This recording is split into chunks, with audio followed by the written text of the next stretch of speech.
Ako si Princess Castro at narito ang mga napapanahong balita.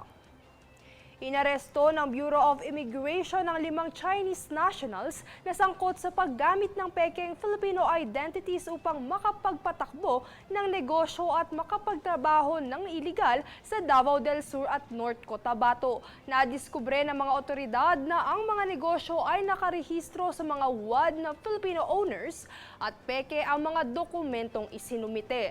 Nagbabala si BI Commissioner Joel Anthony Viado na maaaring gamitin ng mga banyagang may masamang intensyon ang mga pekeng dokumento para makapagsinungaling at makapagsanib sa lipunan bilang kunwaring Pilipino.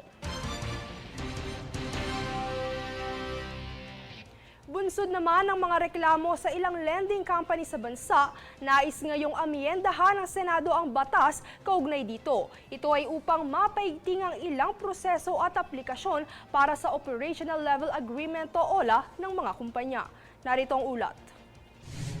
Nais-amyendahan ngayon ng Senado ang Republic Act No. 9474 o ang Lending Company Regulation Act of 2007 kung saan isa sa mga dahilan nito ay ang mababang minimum requirement ng kapitalisasyon ng mga lending company. Sa ilalim kasi ng umiiral na batas, maaaring magkaroon ng hanggang 10 Operational Level Agreement o OLA ang mga kumpanya. Sa pagdinig ng Committee on Banks, Financial Institutions and Currencies na pinamumunuan ni Senator Rafael Rafi Tulfo, katuwang si Senator Sherwin Gatchalian, natukoy na 1 milyong piso lamang ang kinakailangan para makapag-apply ng OLA.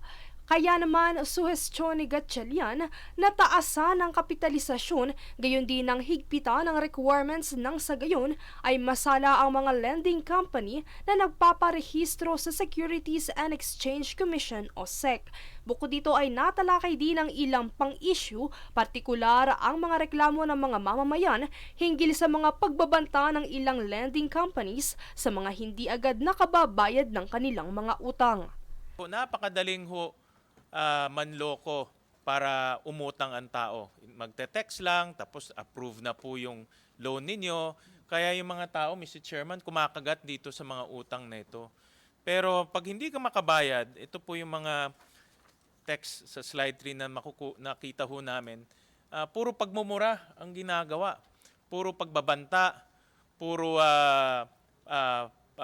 pagpapahiya ang ginagawa po doon sa mga hindi magbayad. Minsan, isang araw lang ho hindi nakabayad, katakot-takos na pagmumura at pagpapahiya. Ayon kay Tulfo, bagamat karapatan ng mga lender na maningil, dapat ay maging makatarungan pa rin ang kanilang pamamaraan at hindi nananakot o nagbabanta.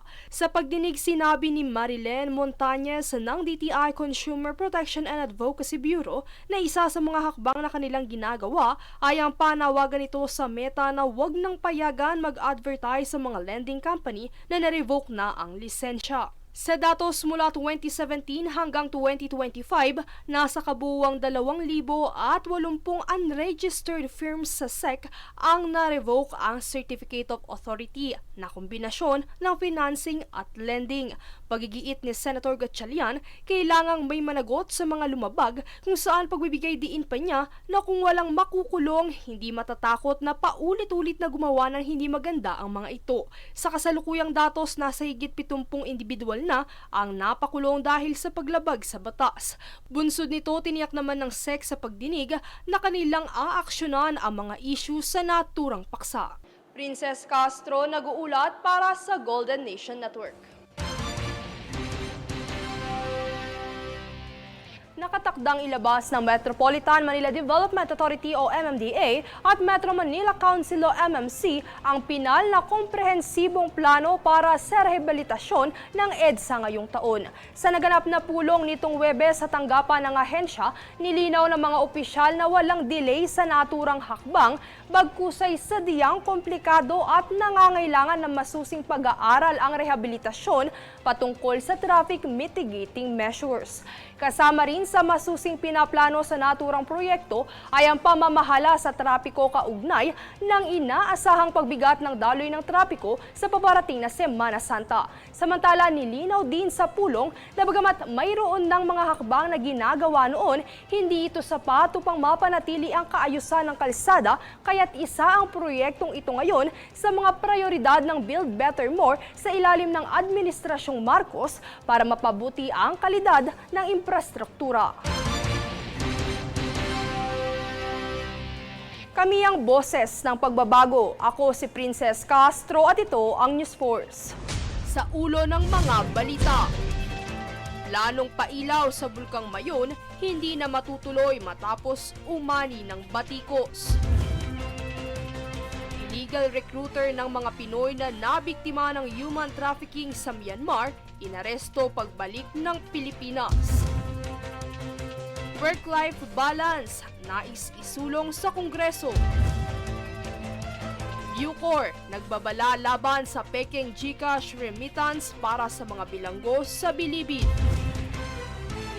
Government e-wallets, maglulunsad ng 500 million pesos MSME loan program.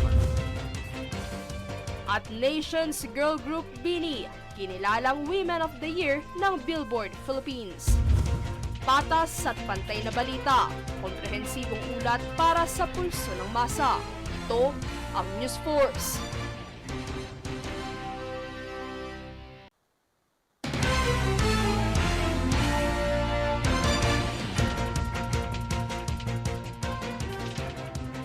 Ako si Princess Castro at narito ang mga napapanahong balita. Nais isulong ng Trabaho Party List ang work-life balance para sa mga empleyado. Ayon kay Trabaho Party List spokesperson Attorney Michelle David Espiritu, hindi lamang sweldo at benepisyo ang mahalaga para sa mga manggagawa dahil importante rin ang work-life balance, career advancement, career growth, mga kasanayan at pagbuo ng kapasidad. Dagdag pa niya, mahalagang maramdaman ng mga manggagawa na umuusad ang kanilang career upang mabago ang kanilang pananaw sa pagtatrabaho. Samantala, klinaro ni Foreign Relations Committee Chair Senator Amy Marcos nitong Huwebes na hindi niya ikinasa ang investigasyon o pagdinig sa issue sa International Criminal Court o ICC para magpasikat. Anya, nais niya lamang na mabigyan ng linaw ang mga kaganapan sa pag-aresto kay dating Pangulong Duterte para na rin sa kapanatagan ng loob ng mga Pilipino. Kaugnay nito ay sinabi rin ng senador na nais makilahok ni Senator Ronald Bato de la Rosa sakaling magkaroon ng ikalawang pagdinig. Kabilang din sa mga nais niyang masagot sa investigasyon ay kung karapat-dapat ba ang nangyari sa dating Pangulo at kung may uuwi pa ba siya sa Pilipinas. Sa hinaba ng panahon na nawala yung tatay ko sa ating bayan, nakikita ko na kailangan magsusuko. Dapat ipaglaban pa rin kahit ilang taon yan. Hindi namin nauwi yung tatay kong buhay. Sana ito naman matagumpay tayo maiuwi si Presidente Duterte.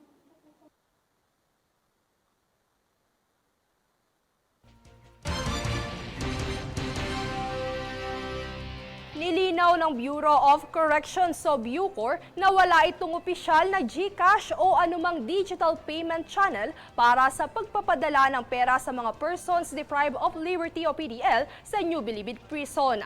Naglabasa ng mga ulat tungkol sa mga nagpapanggap na opisyal na padalan para sa mga PDL na maaaring magdulot ng panloloko sa publiko.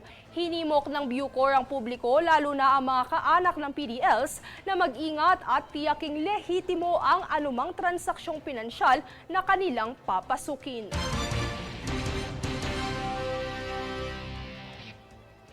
Kami ang boses ng pagbabago. Ako si Princess Castro at ito ang News Force. Sa ulo ng mga balita. Lalong pailaw sa Bulkang Mayon, hindi na matutuloy matapos umani ng batikos. Illegal recruiter ng mga Pinoy na nabiktima ng human trafficking sa Myanmar, inaresto pagbalik ng Pilipinas. Work-life balance, nais isulong sa Kongreso.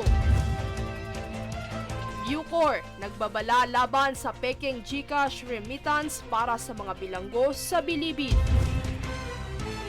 Government e-wallets, maglulunsad ng 500 billion pesos MSME loan program.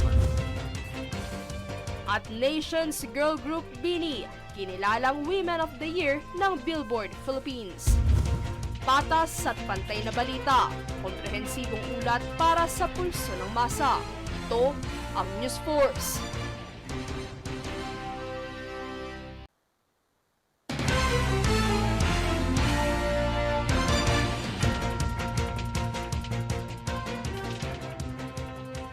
Ako si Princess Castro at narito ang mga napapanahong balita.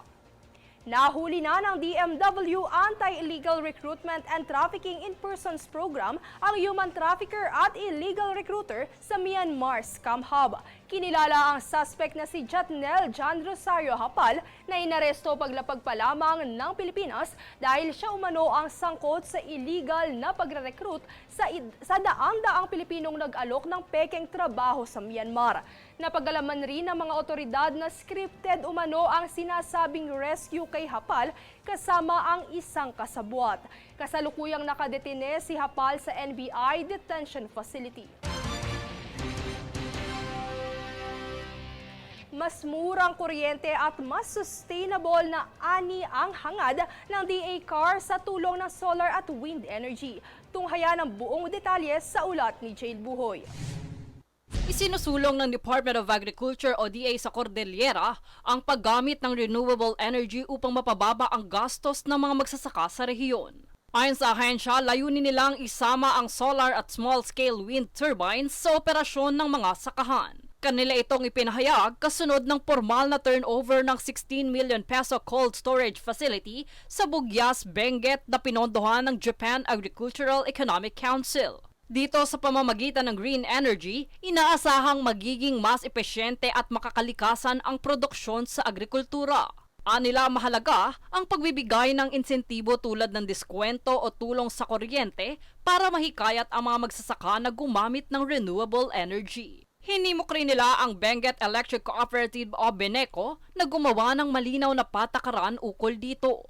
Ayon pa sa pahayag, interesado rin sina Benguet Governor Melchor Diclas at Bugyas Mayor Robin Tindan na magpatayo ng isa pang solar-powered cold storage facility. Pahayag pa ng ahensya, posible rin umanong palawakin ang ganitong proyekto sa ibang bahagi ng rehiyon basta't may organisadong grupo ng mga magsasaka.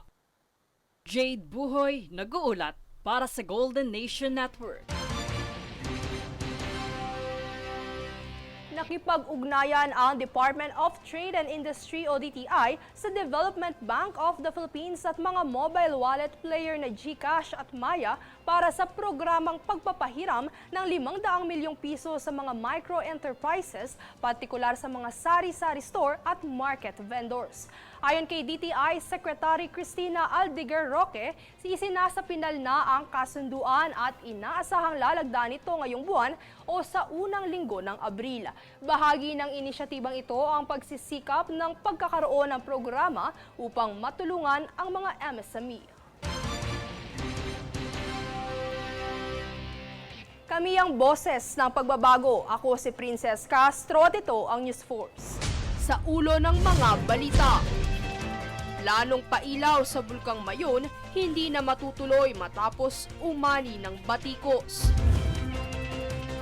Illegal recruiter ng mga Pinoy na nabiktima ng human trafficking sa Myanmar, inaresto pagbalik ng Pilipinas.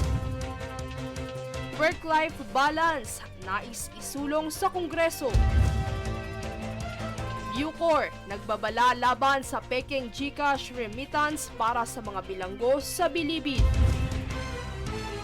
Government e-wallets, maglulunsad ng 500 billion pesos MSME loan program. At Nations Girl Group BINI, kinilalang Women of the Year ng Billboard Philippines. Patas at pantay na balita, komprehensibong ulat para sa pulso ng masa. Ito ang News Force.